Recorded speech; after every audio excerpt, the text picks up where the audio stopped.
المناطح الوطنية إخوة في الماء ويأبى العاقل إلا أن يناطح العقلاء. جمال حد انت زعلت مش عشان لا يا اخي يا سوا نسمع جمال حد بيقدم نفسه هو خلاص. انت هتقدم نفسك؟ ايوه قدميني يا باشا. نرجسيه صعبه قوي. مش نرجسيه بس عشان ارضيك والله. ترضيني في ايه يا جماعه؟ لا لا بس انا ما عجبتش. انا رايي ان الاستاذ منصور ولا قدم يقدمني اتفضل. ايوه يا ريت تختار نزول. حافظ حاجه. اخد حقي. خد حقك. ايوه اختار لك حاجه حاجه بتهوها وحاجه بتنور. ها؟ اختار لك حاجه فيها بتهوى. لا لا لا لا اقول ممكن ينفع نقدمه مرتين عشان انا كنت عادي حاجه عادي المهم ان حاجه بعد تكون إذنكم يا بتنور جماعة، وبتهوها وكده. لا لازم اقدمه التقديمه دي.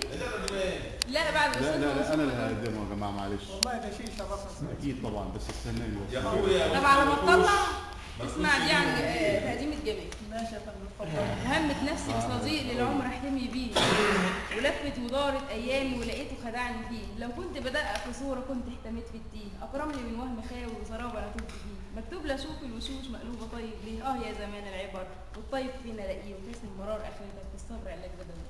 والله العظيم بارك الله فيك. لاقي عليك خالص الجزئيه بتاعتي اصلا. بتاعتك.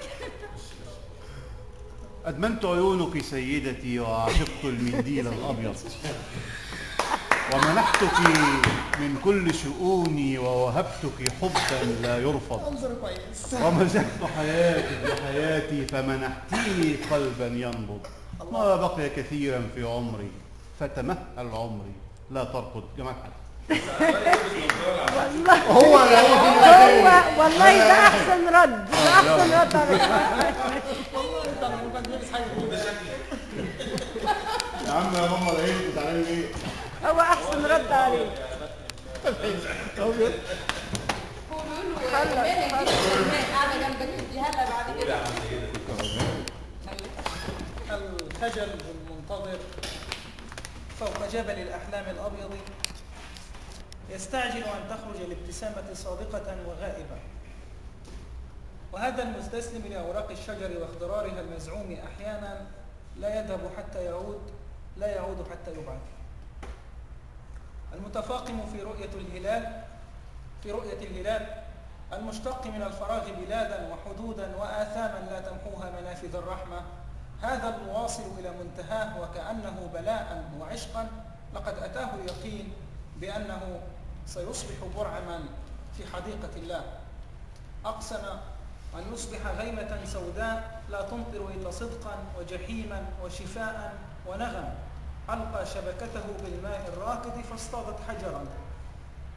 أصبح بين يديه حياة. رأى الذين يأكلون بالصباح الباكر ويضاجعون زوجاتهم منتصف النهار ولا ينامون بالليل، رآهم لم يطردهم من رحمته. كان صادقا في احتجاجه على الحق. قال لها سأقاتل من أجل الخلود وأنت. قالت إن لم تصادقك النجوم ويسجد بين يديك المارد الأعظم فلمن؟ قالت وأجابتها المعجزات بنعم.